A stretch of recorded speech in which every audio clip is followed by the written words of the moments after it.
আমার এত কথা শুনতে হয়, মানুষ আমারে নানান ধরনের কথা বলে, তোমরা যদি আজকে এরকম না হতা তাহলে তো আর আমার শোনা লাগতো না, এরকম অনেক কথা হয়তো বা বলছে।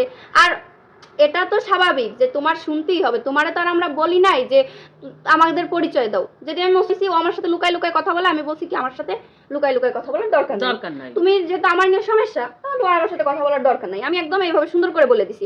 আমি হচ্ছে এক কথার মানুষ, আমি ওই পিছনে একটা সামনে একটা এগুলো কোনোদিন আমি বলি না, আমার এগুলো একদম অপছন্দ। এখন হচ্ছে মার কথা আসি। মা, তোমার হচ্ছে তোমার খোঁজ খবর কেউ কেন নেয় না, বা তোমার কি কেউ নাই? আমার আমার এক আল্লাহ আছেন, আর আমার মা আছে।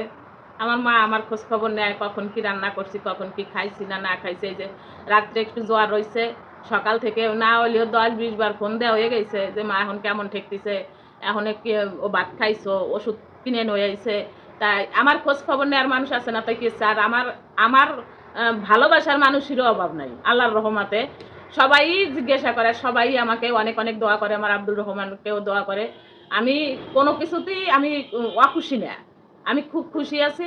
হয়তো স্বামীদের কাছে নাই, এর জন্য একটু কষ্ট আছে, কিন্তু তাছাড়া আমার এমনি কোনো কষ্ট নাই। আমার খাওয়া দাওয়ায় পড়ায় আমার কোনো কিছুতেই কোনো কষ্ট নাই। তোমাকে যদি বেশি কষ্ট থাকে তাহলে আমার কিছু করার নাই।